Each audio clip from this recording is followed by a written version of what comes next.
we'll just hang out and just kind of act normal for a little bit. Yeah, act normal. There's 3 viewers waiting. Yeah. Oh yeah. Hey. Yep. Heck yeah.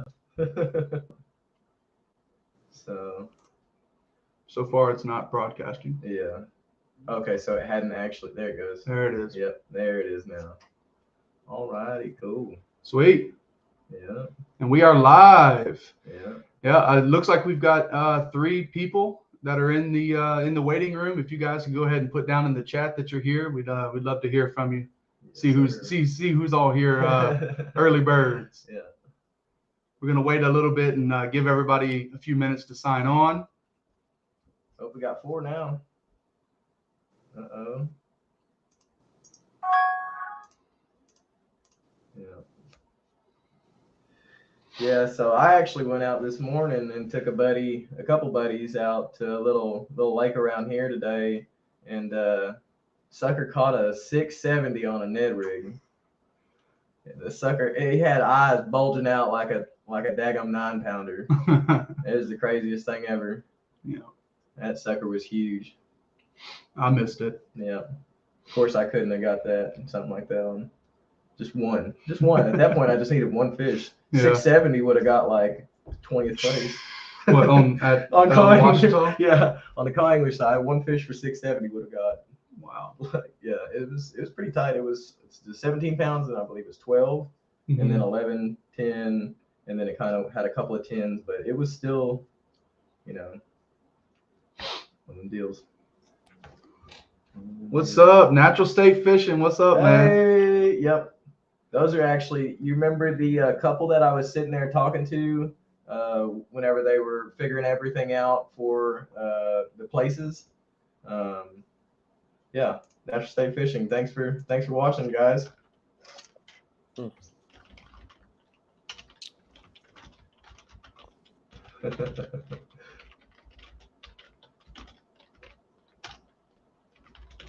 Hey. Oh, there's old David, yeah. I see. That's why I keep calling him Austin. Austin, yeah. Okay, now I understand. Now I get it. Yeah, Austin is at least his name. Right, I kept calling him Arthur for like half a day. Yeah. I was like, "Oh, Arthur." Yeah. He's like, "Who is Arthur?" Yeah. I'm like, "Austin, David Austin." Yeah, we're both horrible with names. Just like we sat there and read dude's name on the side of the boat. Yeah. Talked to him and everything, and just nothing. I guess we got Chris. I in my head, I think I actually said Chris Van Duren, but I just never like wasn't trusted really myself enough. Yeah. Yeah, I never trusted myself that was his actual name. Yeah. So, all right. Heck yeah. This is cool so far. Yeah, this is Yeah, y'all interesting. the viewers, y'all don't expect nothing too fancy now. We're figuring this out as we go. So Yeah. No bells and whistles, no fireworks, Mm-mm. no air horns. There will be no air horns during the 0 fire. air horns. I specifically requested for no air horns. No air horns. Almost. It's got a corner of it cut off still. Mm-hmm. No. Here's what we could do. Widen that video. Yeah. Just a little bit. All right. So we're just hanging out. We got about another minute and we'll get started. Giving a few guys some time to get in. I'm actually going to message a few people real quick. Cool. Just shared this on my community tab. Let's see if we can pull a few more in here. Awesome, man. Hey, thanks so much for the support, man. It means a lot to us. Thank you, It really man. does. Thank you. It was too cool to talk to them too. I really appreciate y'all for coming out. That was too cool to me. Just being able to sit down and talk to some regular old folks, about going out fishing. It's good to see other people, getting out and doing something else besides just sitting in the house all the time. Oh my goodness. Yep. They said great win last weekend, Blake. Can he see the comments? Probably not. Can you see the chat? I can just see y'all. I can't see what they're saying. Okay. Gotcha. Yeah. Cool. We'll be sure to keep you clued in then, because all right, let's see. Well, this is neat. Yep, this is cool. I'm about ready to get going. All right, guys. If you ain't with us already, we are live on YouTube. Head over to the Ouachita Bassin YouTube page. We're going to be getting kicked off here in the next 30 seconds or so. You're not going to want to miss it. We got Mr. Blake Martin and us, obviously. Y'all come and check us out. Ouachita Bassin on YouTube. You know where to find the link.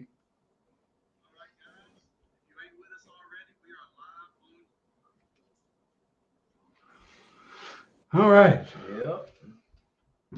All right, guys. So without any further ado, let's go ahead and get this thing kicked off. Yep. Thanks again for everybody for tuning in with us. Again, this is our first time doing anything like this, so y'all bear with us. We're going to try to make it through and just get as much information to you guys as possible. So straight off the bat, we've got Mr. Blake Martin, the winner of the 2023 Arkie Division Opener that happened this past weekend on Lake Ouachita. So yeah, Blake, how are you doing, man? You just getting off of work or what? Yeah, just getting home from work. So it's pretty much how it's after the tournament. That's how it's been. Just back to work. Back to work, back to the grind. Yeah, that's how it goes. Yep. All right, guys. Well, let me just give you a little history on Blake. He actually won the Get 5 Bass Solo Series on Dardanelle back in 2020 and took home the AOY points in 2021. He has a 12th place finish in Mr. Bass, winning local club tournaments as far back as 2006.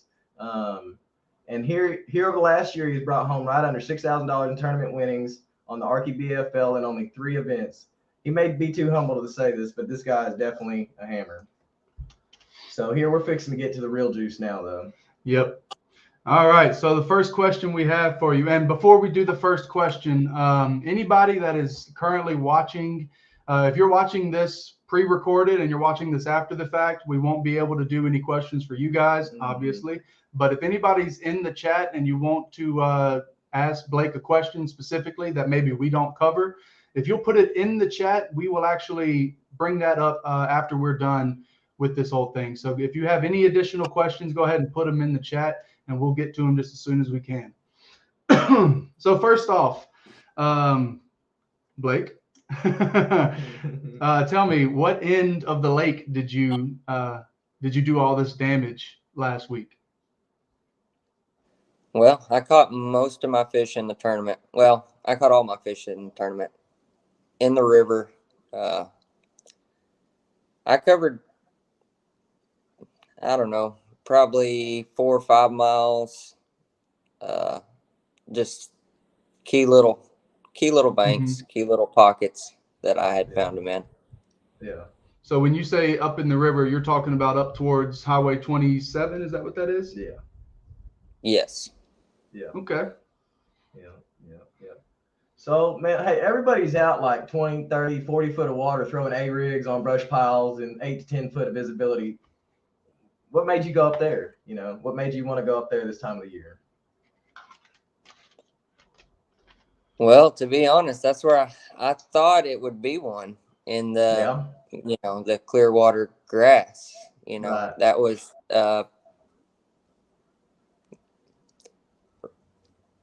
my first thoughts is, there's always some really big bags that comes out of that clear water in the grass. And it being February at that, and some big bags coming out of there already. Right. Yeah, it was a 29-pound bag on that team tournament, wasn't it? That was a huge bag. That was crazy. So my original plan wasn't to go up and fish in the river, but that's that's how it turned out. Yeah. Okay. All right. Whenever you got up there, started catching a couple of fish, what gave you the confidence to just sit in that area? Were you just catching numbers? Were you catching big ones? How was it going?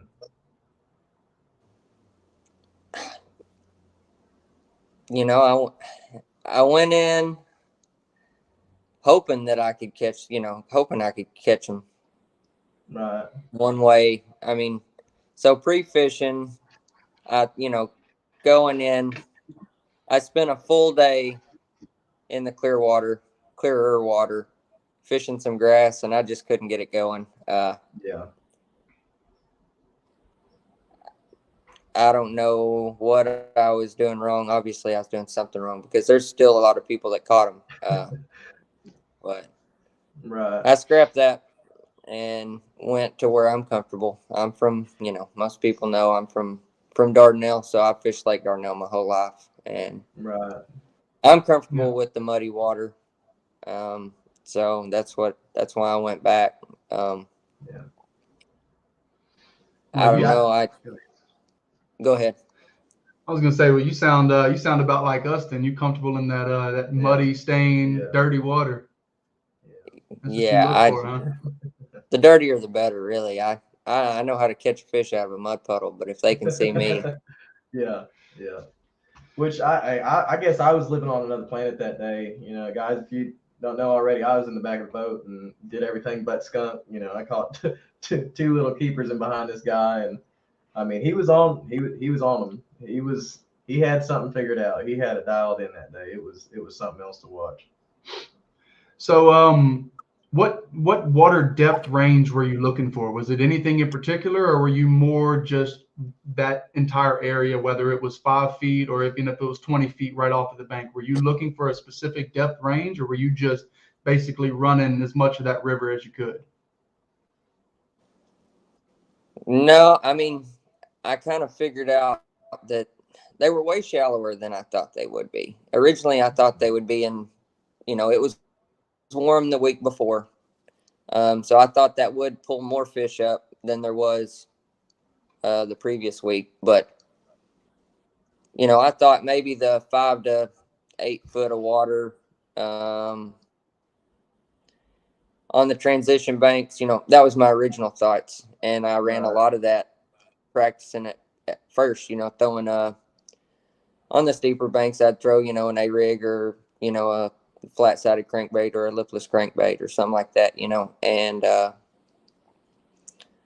I spent several hours and didn't get a bite. Yeah. And so I was kind of scratching my head trying to figure out where these fish had went. And there. They were, I mean, I'm sure there was some there, but I couldn't get them to bite. Right. And so I was like some of y'all, if you looked at the MLF, you'll see that I'm not going to lie, I got cold. It wasn't very cold, but that wind was cold. So it was brutal. I had a little idea that maybe they went shallower than I thought, but the time of year was completely wrong. For what I ended up doing, I've never caught them that shallow before. So I thought maybe they went deeper. Go ahead. No, you go ahead. Oh. I thought they had probably went deeper, but that was in the wind. So yeah, I pulled into this pocket, and I've caught a lot of fish in this little pocket. April, May time frame. And I knew it was out of the wind, so I was going back in there just pretty much to get out of the wind. But I had it in my head that they could possibly be back there. And I tried to throw my crankbait at first, but the lake come up a couple weeks before, and so there was still a lot of stuff floating around, just along the bank, and I couldn't get my crankbait through it. I couldn't rip it through it, so that's when I picked up a chatterbait, and it didn't take very long. It was, I think I threw it for maybe 5 minutes when I got my first bite, and it was a good 2.5 pounder. Yeah, that was my question, was how long it took once you made that change over from them transitions to the shallow stuff, how quick that bite happened. So that had to be the first key right there. Yeah, luckily it didn't take long. Well, here they are. They're all right here. And my first bite was really shallow. I was out off the bank because I figured if they were going to be back there, they would be pulled off the bank a little bit, still in that 4 to 6 foot of range, but I could still make it to the bank. So I made a couple really long casts up. And like I said, there was a whole bunch of stuff floating around just trash from the lake coming up. And I was bringing it through all of that, and it maybe 5 foot off the bank there was some buckbrush, but I was throwing it. I threw it back in a couple little holes in the buckbrush, and it before it even got to the edge, that fish hit it. So yeah, it was kind of a light bulb went off. right. Yeah. Well, you just answered 2 or 3 of our questions. Yeah. I like it's nice when it works out that way. Right, Yeah, right, just perfect. natural conversation. Perfect. Yeah, so we actually since we're on the topic of the bait that you used or the one that you had success on, we heard you say the flat side, lipless, neither one of those were really producing anything for you. And then you switched to that chatterbait and it was almost like a light switched on for you. We've got somebody in the chat wants to know what color and weight were you throwing on that chatterbait? I actually got it right here. It's a 1/2 ounce jackhammer, and I don't know if y'all can see that or not, but it's got black and blue on top, and it's got green pumpkin on the bottom. I think it's I don't know the exact name. I can't remember, but I know it is like color option number 10. If you could look that up. All right. Like I said, it's green pumpkin on bottom, and it's got black and blue. It's got a black blade. This one's kind of beat up. It caught some fish, and the trailer. Real natural. Yeah, and I wanted that little bit darker color in there just because of the clarity of the water. And even though I was catching them really shallow, I had to maintain contact with the bottom. That was the big key. If you wasn't rubbing the bottom, if you couldn't feel it dragging the bottom, I wasn't getting bit. So that's why I went with this. This is the Z-Man Razor Shad, and it don't have a lot of action. That the little blade I make it kick a little bit, but it don't hold it up in the water column. It'll let it fall, and so Well, that's why I picked that trailer.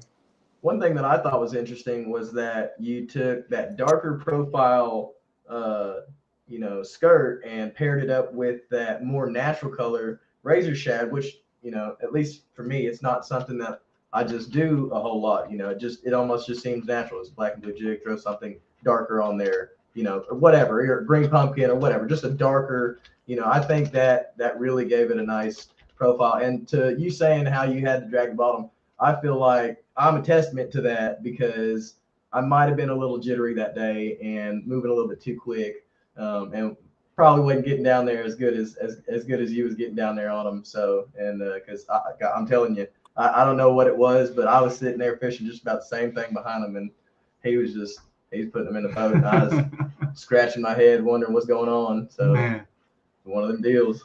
Yeah. So, let's see. Okay. Let's see, we got a couple other people in the chat. I've already responded, but I'm gonna give a big shout out to Bassin with Big Malone. Thanks for checking in. Sir. What's up, Bassers? Thanks for watching. Thanks for checking in, man. I'm assuming you're one of Natural State Fishing Boys because he called you by your first name, so I'm assuming he knows you a little better than I do. But welcome in, man. It's good to have you here. Yes, sir. Thanks for watching.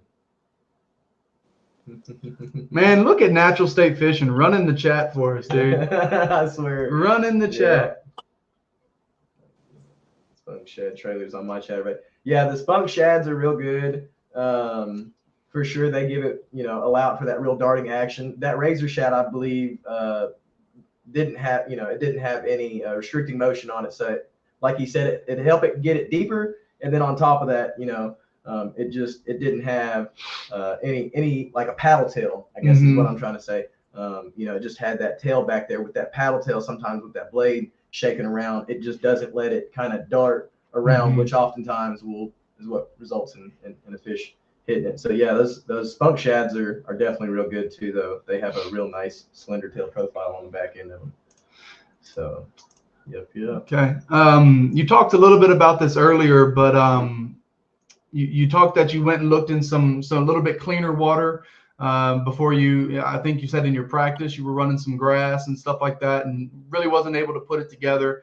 Other than that, though, how much of the lake itself would you say that you covered before settling in on basically the river? I mean, I spent most of the whole day that before I give up on the Clearwater. I don't know. I mean, I hit probably 8 or 10 points that I know hold fish. And then I went to some flats that I knew there was some good grass that I caught fish, before. And I seen some fish come out of the grass and look at my A-rig, but I couldn't get any to commit. There's a lot of, it's a big lake, and there's a lot of that lake that I haven't fished. So I don't know. Not a real percentage wise or anything like that. But Ouachita is obviously a little too big to put in a percentage. But yeah, eight points. I mean, that's a good bit of covering around. You giving a full day on an area is. I feel like that's how we break down some areas ourselves. We'll go somewhere and we try to make it work for a day. And if it works, it works. And we kind of maybe expand on it, try different areas, and then if it doesn't, obviously we just call it quits. We don't try to force that bite anymore, and because I can imagine trying to be out there throwing an A-rig in 20, 40 foot of water. It's just not something that I can wrap my head around yet. So, but I'm still new to the game. We're still on the shallow water and shallow to moderate deep. Yeah, 12, 15 foot deep for us. Yeah, 15 foot, 20 foot. We're like, what are we doing out here? 20 foot. Yeah. What are we doing here? Yeah, we need to be gone. So once you finally got on that pattern, was there any point during the day that you kind of said, hey, I might actually have this one in the bag? Or were you thinking, I'm having a great day, somebody else is probably having a phenomenal day? No, I thought it would take well over 20 to win this one. Like I said, just the bags that had been coming in previous tournaments, the time of year, even though a little cold front kind of blew in, the water was still 50 degrees that morning. So it didn't cool off that much. I'd have bet my paycheck that there was at least one bag over 20, if not several. So through the day, even though I ended up catching whatever I had, 17, 13 or whatever, I never once thought I had it won. And I really didn't know. I mean, I weighed them, but I never really paid that much attention to the total. I looked at it for just culling purposes. And I knew I had,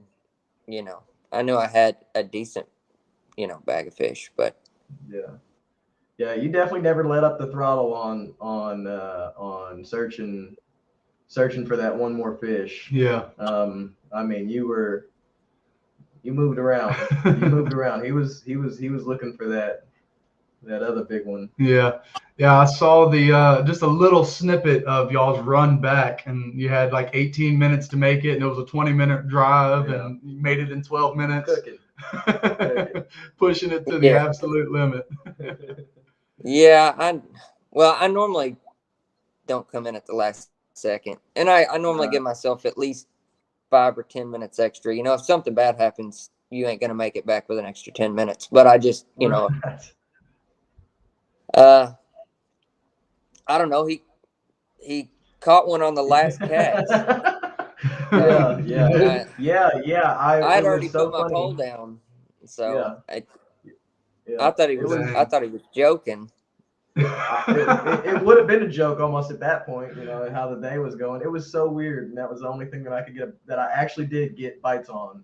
And anyways, what did you catch yours on? I caught him on a friggin' Ned rig, man. On a Ned rig, yeah. But I mean, so that's where I actually got I got a bite around 10 o'clock, and it kind of just led me to thinking, okay, this is all right. It was a little tight in there, but I mean, I still had room to flip around and everything. I flipped the beaver. I flipped a lot behind them with that beaver, and it just they wanted. I think they just was really keyed in on that vibrating action and just kind of having it down a little bit deeper.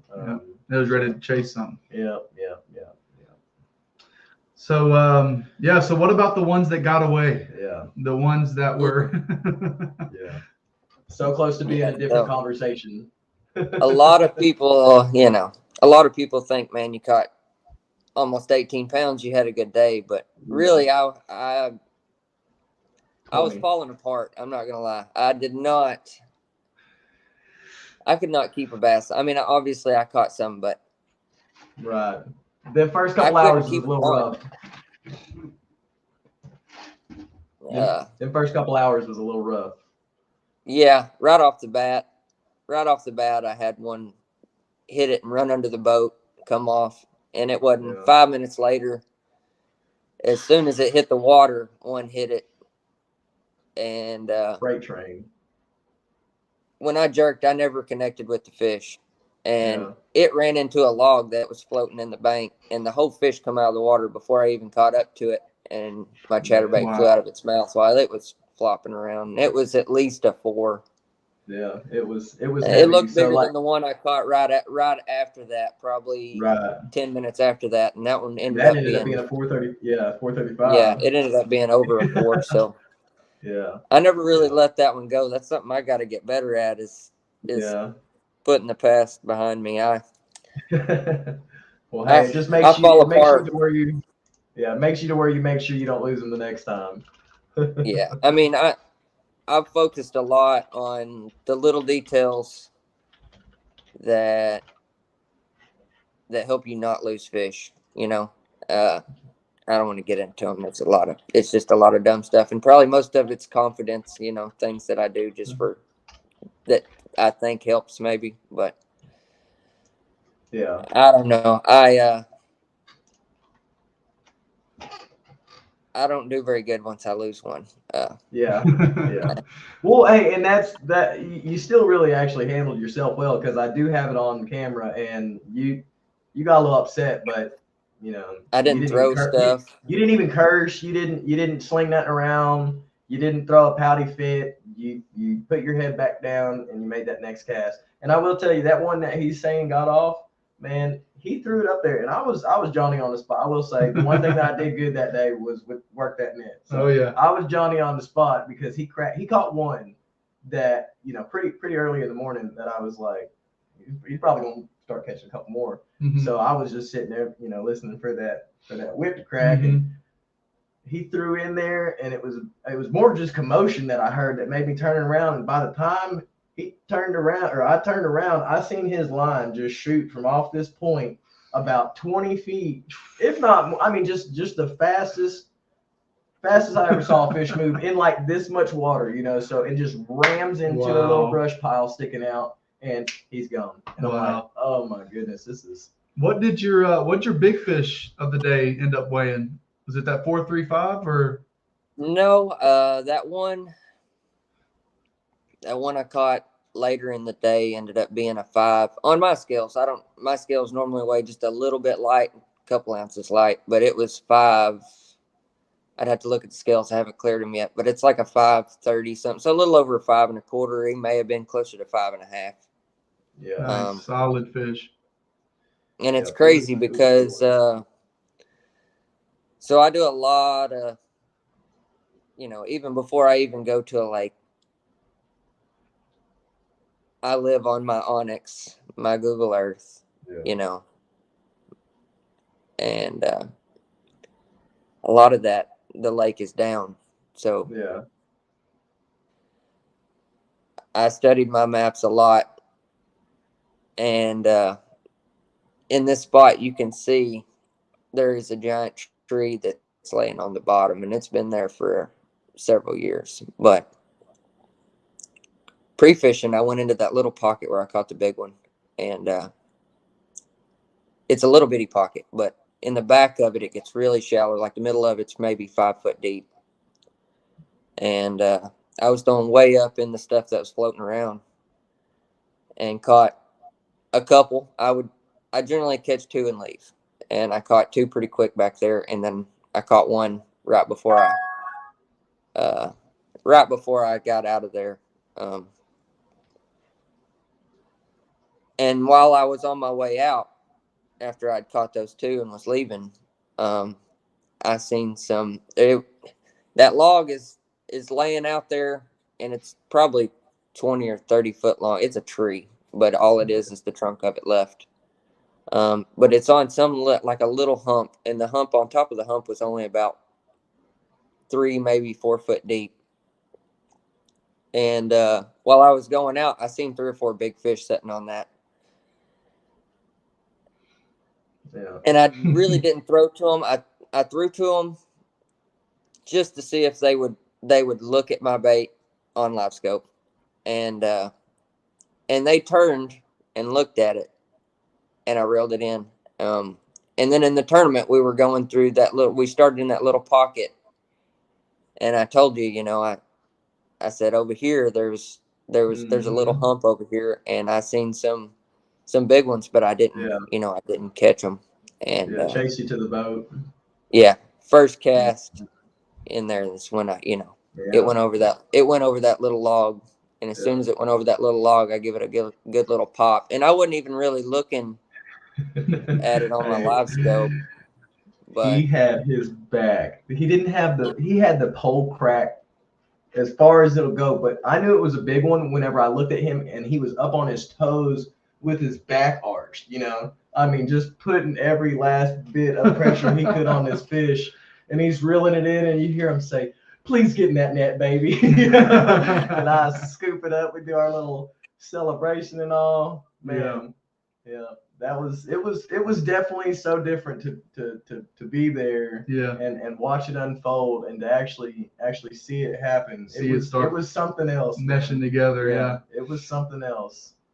So, and I will say, anybody that fishes in the BFL, if you do ever draw Blake as a boater, he is probably the nicest guy you're gonna ever ride with. I mean, like he said, he is not kidding whenever he told me, like, setting up the area and how it laid out, and that he had a big one chasing back to the boat.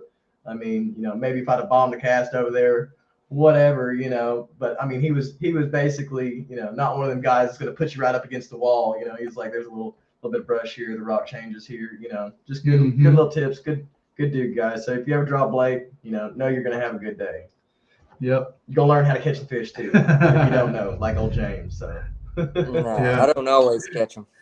Yeah. Hey, nobody ever does, man. Nobody ever does. That is fishing. Yeah. We got somebody new in the chat, Thumpaholic, aka Corey, I'm assuming is your name. What's up, man? Thanks for checking in. Yep. Felt like coming and saying hi. Yep, appreciate it, man. Thanks for stopping by. Yep. Austin Fishing, I believe they started filling Lake Hamilton this week. If so, how do you foresee the fishing in the next few weeks? Yeah, you're not doing Hamilton for a little while, huh? I think Hamilton is after the gray. Maybe. Right. Well, just in the fill-up stage, how do you think that it's going to affect the fish? Well, it's hard to say. You don't got to tell us everything. This year, the fish. Do you think it'll be good fishing or bad fishing? Just you can leave it at that if you want to.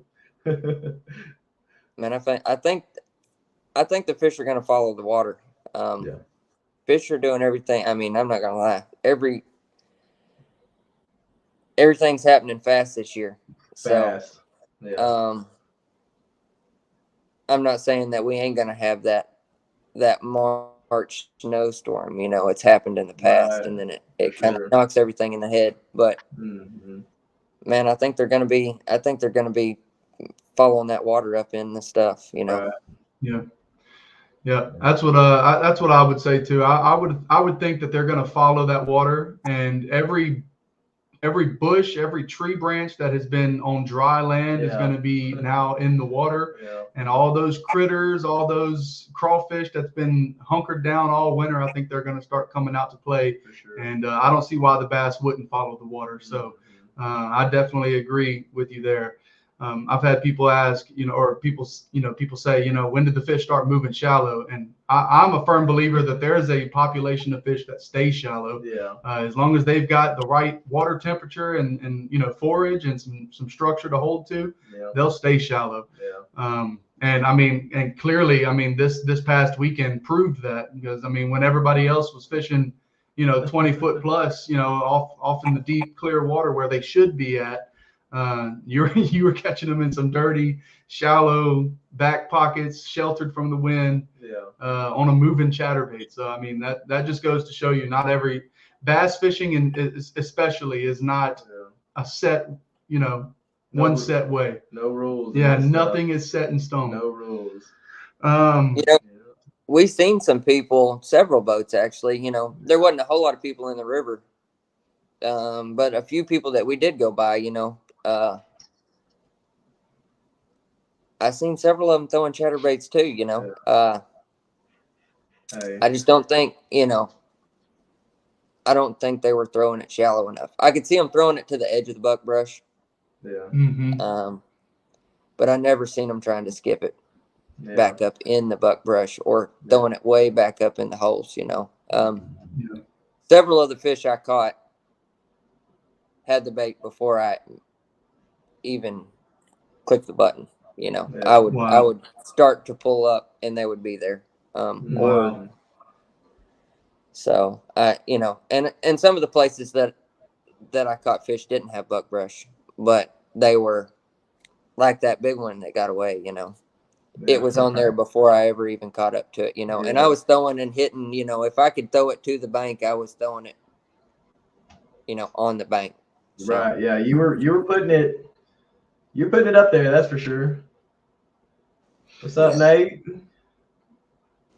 What's up, Nate? Yeah. Thanks for checking in, brother.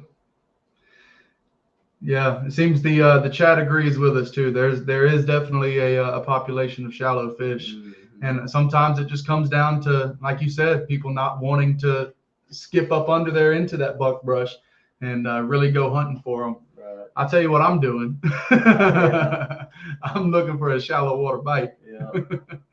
Yeah. I know. I'm ready. That screen's addicting, but I'm ready. Yeah. Well, we've got we our screen is a 2D sonar, so we just use it more or less for water temp and basic depth. But other than that, we're it's like, is that a brush pile? I don't know. You tell me on the well, we're moving too slow. It's just a smudge. We're a little low tech right now, but hey, humble beginnings. Hey, that's I guess you learn how to fish that way. That's how you learn how to fish, man. I mean, we ain't got no little fancy screen. We got to find them. Yep. Yeah. But I mean, hey, that fancy screen really don't. As much as I see more and more people, you could catch less fish with live scope just because you're looking at the wrong stuff all the time. People don't educate themselves on whether it's a school of crappie or if it's gar or catfish on the bottom, and I've heard people just sitting out there all day, just couldn't get a bite. Throwing at the wrong thing. You were throwing at gar all day. So with that same point, so you do have live scope on your boat. Yes. How much were you watching that, or was it basically not even much of a factor other than identifying where the structure was?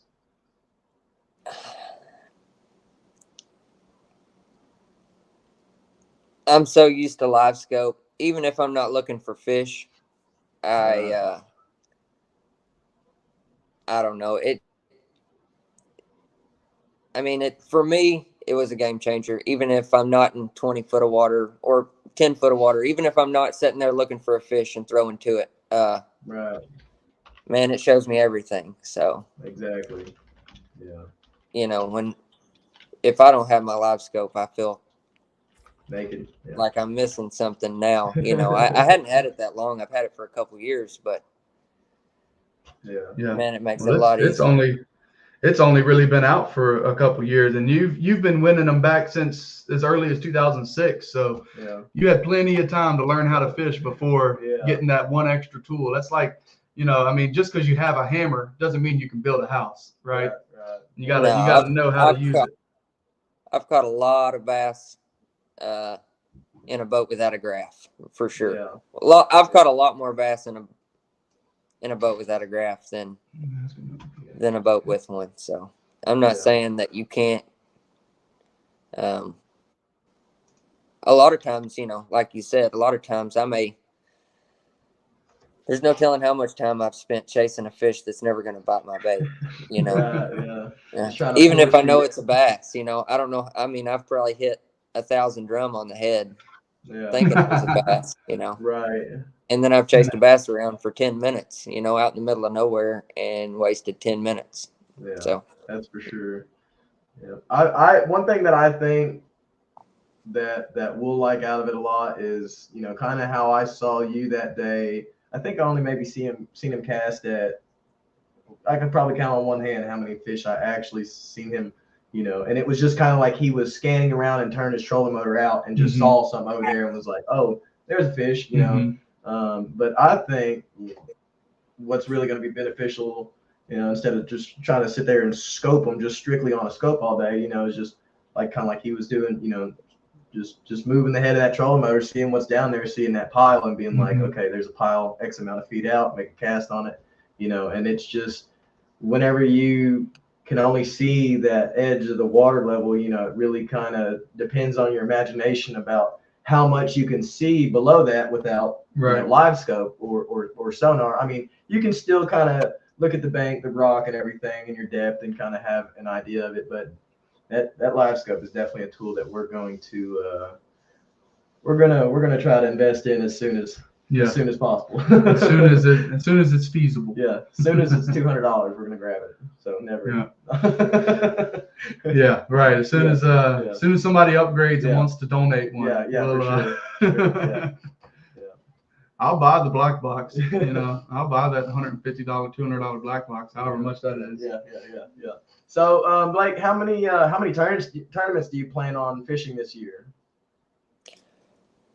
Well, I'm gonna fish all the BFLs, and I'll fish some local. I fish a little local club here in Dardanelle Bass Club. So I always, just for fun.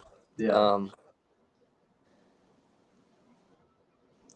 I'll fish a few little tournaments on Dardanelle, and I'm gonna fish the Toyota since the Toyota series is coming to Dardanelle. I'm gonna fish that. So. Yeah. Nice. That ought to be. We'll see. And when is that one? The Toyota series?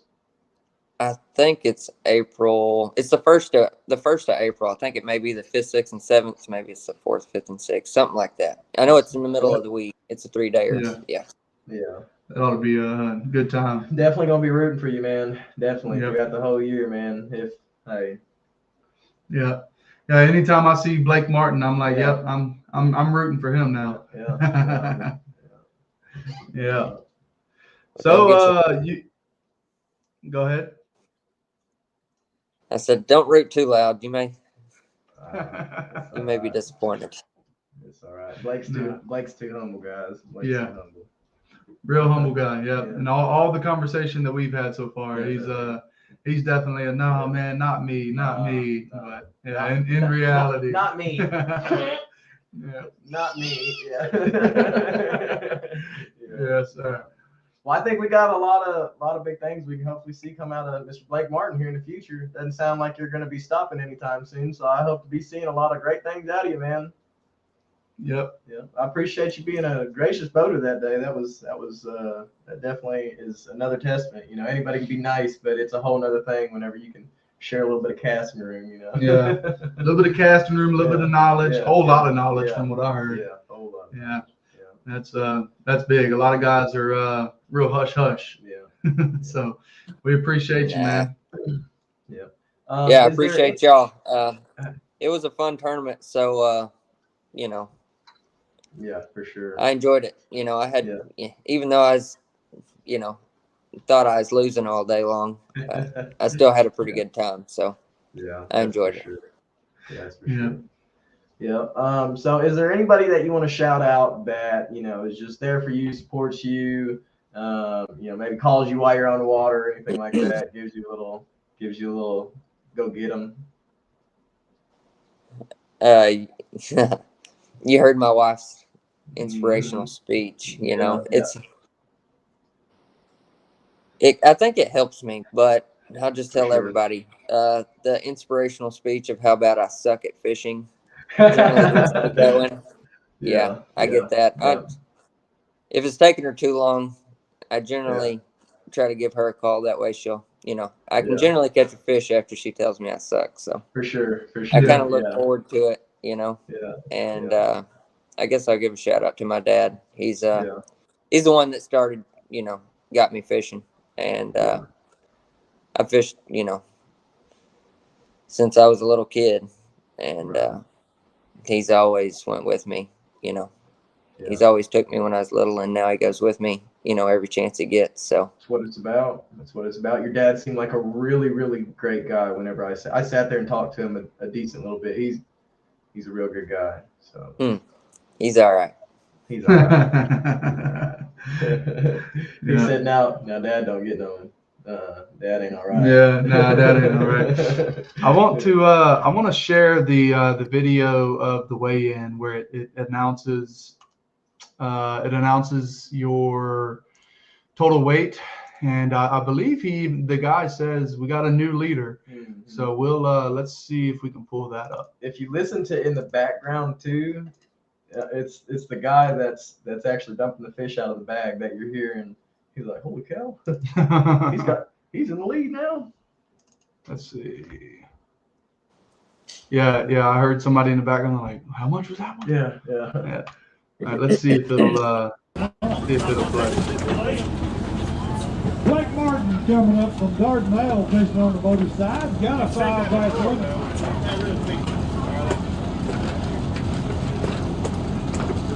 That was kind of tough to get up there. Yeah, I don't think that was the problem. He's got a 5-bass limit. Go away. 17 pounds, 13 ounces. There's your new leader right there. Great job out there today. On the first day, when the bike's been tough, 17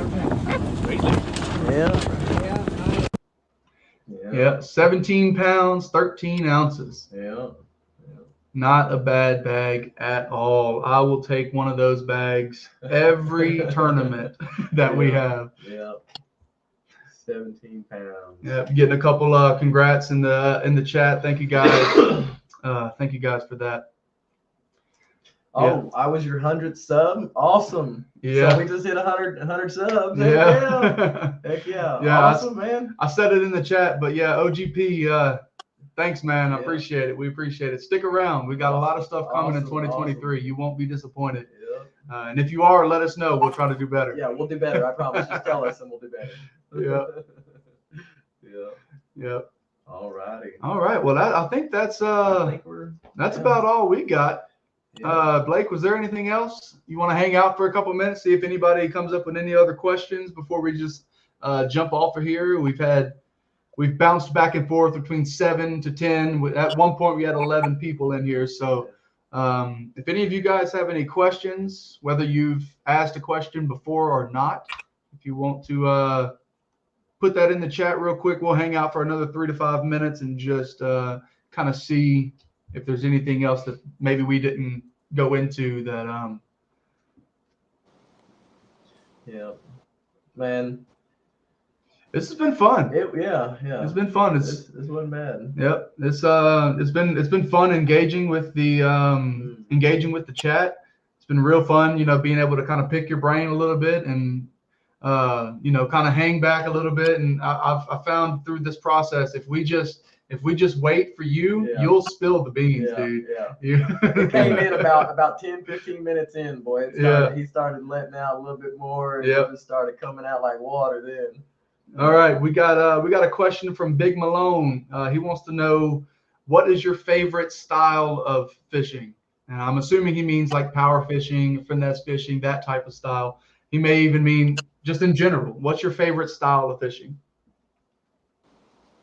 Man, like I said, I grew up at Lake Dardanelle, where there's a lot of grass around the bank. And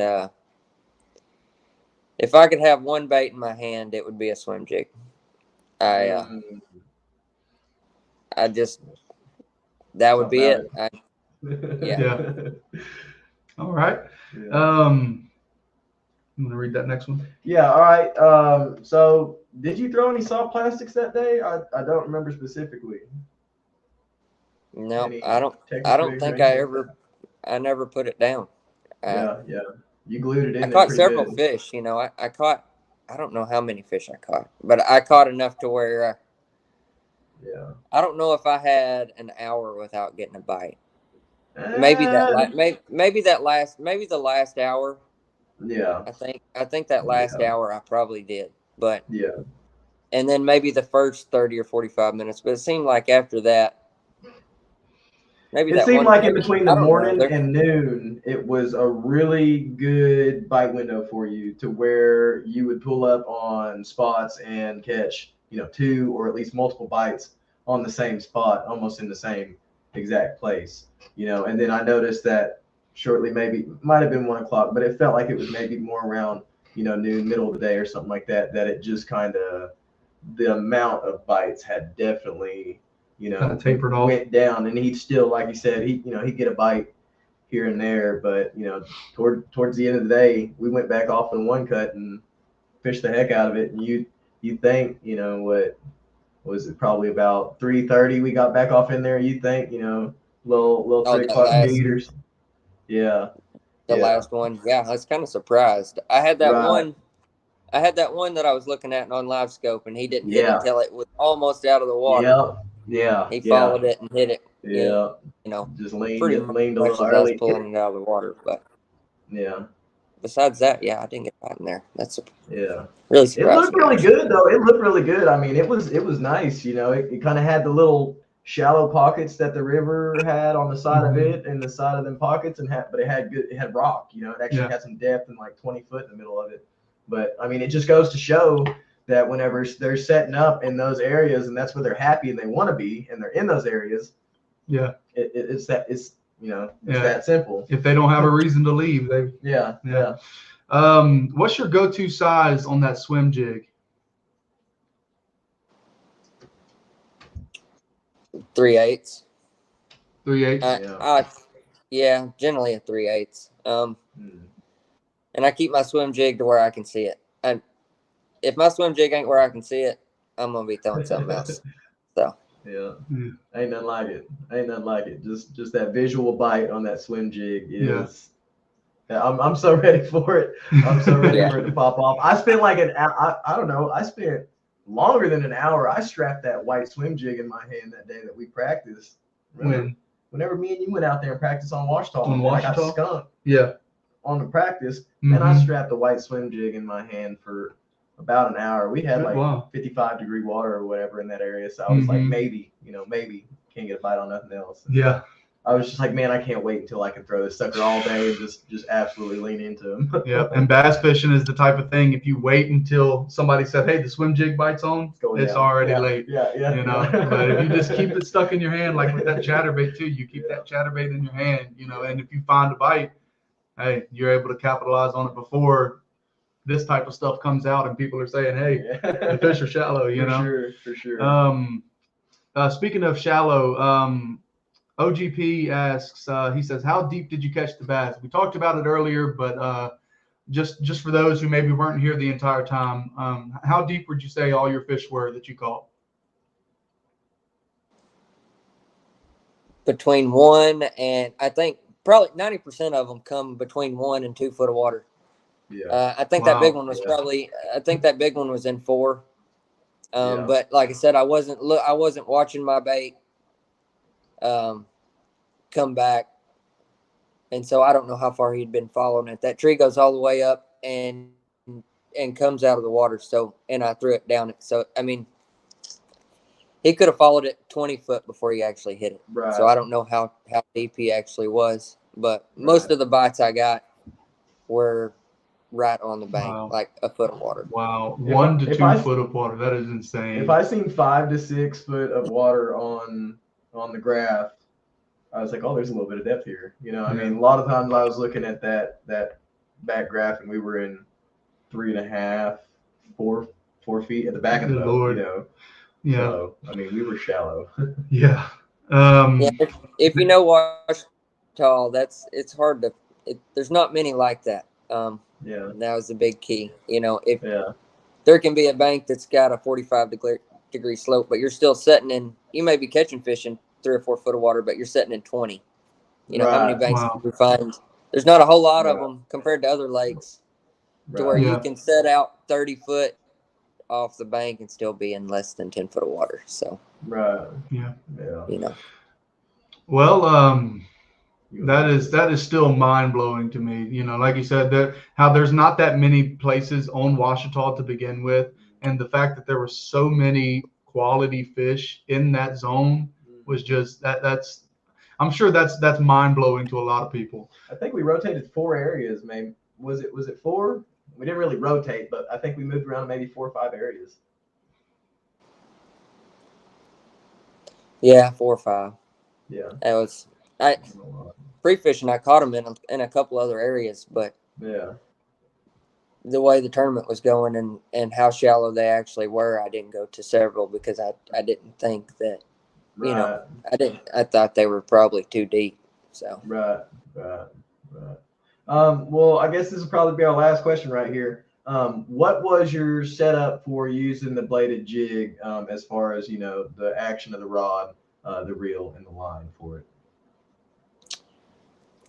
I mean, I used just regular 20-pound mono. I've got a 7.4 medium heavy fast is what I generally throw a chatterbait on. It's got plenty of tip to where, you know, it's got plenty of tip to where you can feel and you're not going to rip it plumb out of them, you know, of their mouth. But it's got enough backbone, especially in those trees. I you know, if it was open water, I may go to a little bit lighter rod, but there's so many stumps and trees and stuff out there.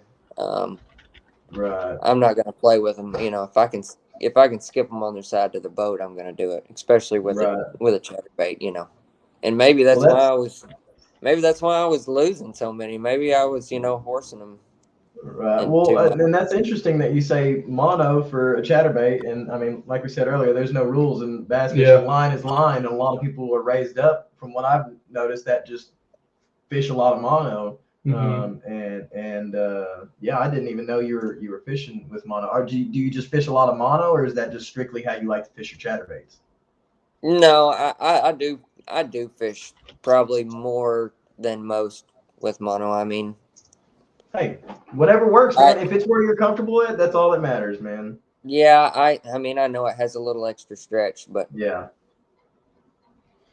I don't works for you, obviously. Yeah, I don't. If it's working, I don't change it really. I've tried a lot of lines, and there's a lot that I, you know, I retie a whole lot. So I mean, it's I don't even notice it very often, you know. But when I get it to the boat, I'll grab, you know, 4 or 5 foot above it and run my hand down it and then make a cast without slowing down. It just for sure. I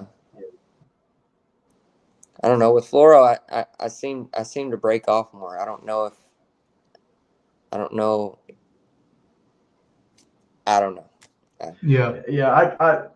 kind of like it's that mono is gonna go longer and stretch before, you know, with that amount of tension before that fluorocarbon's going to. It's gonna want to kind of break more clean, and that mono is going to want to stretch out. I missed it. I was responding to somebody in the chat, but I missed what pound line did you say you used? I went up to 20. Now I'll throw a 17 or a 15 most of the time, but I did go up to 20 on this just because I was using a 1/2 ounce chatterbait and I'm fishing a foot of water, so it's not like I'm trying to get it to go down, you know, or keep it down that deep. Yeah. And you know,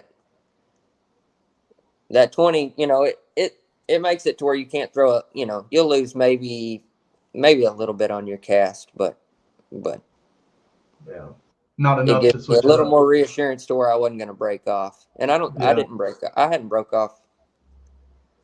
It's knock on wood. It's been a long time since I broke a fish off. You know, I've had a bunch come off, but I hadn't broke off in a long time. So that's good. Right. Now, I'll tell you one thing I'm taking away from this interview is, you know, not being scared to experiment, because I've been, you know, like you said, you know, people who are on monofilament, they kind of, you know, have always thrown monofilament, and I've always thrown either braid or fluorocarbon, you know. And then if I'm thinking monofilament, I'm thinking maybe a leader, maybe Cranking, maybe for some cranking or something like that. But it's not really something that I would top water. spool on to a reel, because I just, it's not like Natural State Fishing said in the chat, you know, it's a confidence line. And I just don't have that confidence in monofilament. But I think this year I definitely want to, for myself, I want to push myself out of that comfort zone and what I'm confident in, and see if I can't, you know, learn something from somebody who's been doing it for, you know, a decade longer than I have, at least, you know, especially tournament fishing. You know, I want to be able to get to the point that I say, hey, I haven't broken off a fish and I can't even remember the last time. But because that's one of the things that, you know, I mean, it's a reality of fishing. You break them off, you lose them, they come off. But there's nothing more frustrating than when you lose the fish and your bait, and it's like, okay, is that fish going to swallow my bait now and come belly up, or did he spit it out, or, you know? So definitely going to try some monofilament this year. Big Malone said, have you ever tried copolymer? Long story short, it's stretchy like fluoro, or he probably meant stretchy like mono.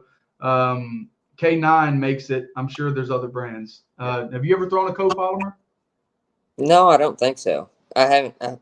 Like I said, I've bought several different lines and tried them, but I haven't like really experimented a lot with it. I've got something, you know. I don't know. It's hard for me to change if it's ain't working. broke, don't fix it. I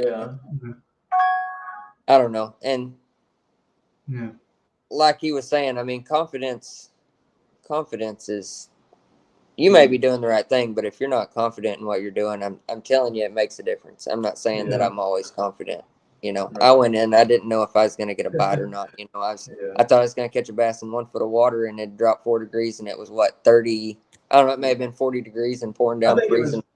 I think it was like 42 or something like that. Yeah, it's pretty cold and just absolutely hammering rain. It was tough that morning. But to answer Big Malone's question about the copolymer, I know Blake hadn't used them, but I've used a copolymer a little bit. I actually use a different brand that is XXX Iser line. It's super, super cheap. You can get like 600 yards of it for, I think I had it shipped to my house for like $20. I'm on a couple different swim bait, you know, like big swim bait forums, and that copolymer, real stretchy, good casting, no like line memory in it. And I threw the 25 pound, and I got a 9-inch, you know, 2.5 ounce bait stuck in a tree, and I kid you not, it had enough strength to where I snapped the waterlogged tree branch down off, and you know, it snapped it off and got my bait back to me. So the copolymer, you know, it's some good stuff. And like you were saying about the confidence, there's a fine line, and this is what stops a lot of people from trying things. But there's a fine line between stepping out of your comfort zone and not being able to leave well enough alone. You know what I mean? Like if it's not broke, don't fix it. But also there's got to be, you know, there's got to be room, maybe on practice days or just when you're going out fun fishing to, you know. But on tournament days, when there's money on the line, when it matters, definitely confidence over, you know, over experimentation, in my opinion. Oh yeah, even if I find fish shallow in practice, I'm still going deep. You know, how many tournaments have, you know, everybody's fished a tournament to where they went and caught them, and then they went back the next day and they're gone. You know, yeah, for sure. All too often. That is, you know, if you can figure out a deep bite and a shallow bite, you know, and I couldn't in this one. You know, tried. My shallow fish bit, thank goodness, but didn't need them apparently. Well, we've officially gone over an hour on the live stream, which is double what we were expecting, which is great. Like you said earlier, you know, I mean, I'm loving it. I can definitely see us doing more in the future. So Blake, you just got to keep winning them, buddy, and we'll see you again on another episode. We'll see you on the next one, bro. No pressure. No pressure. Well, we're all rooting for you, man. I know you got it in you, and good luck on everything that you got going on in the future. Do we have anything else before we get out of here? Was there anything else that we needed to say? I think we covered everything, man. I think we have done great. I just want to thank everybody so much for being interactive. I know we don't have like 100 people in here, but just even this little support group right here, Yeah, it means the means a world lot. to us. You know, this is good stuff. You know, I'm glad you guys are getting something out of this that you can take home with you. So thank you guys so much again for tuning in. Yep. So. All right. I guess if there's nothing else, I know you guys see the banner, but we will be dropping the new video for Lake Maumelle. It'll be a recap of our tournament that we had a few weeks ago on Lake Maumelle. If you're following us on social media, you already know how we did, but the full video will be released tomorrow. I'm thinking maybe 5:30, maybe 6.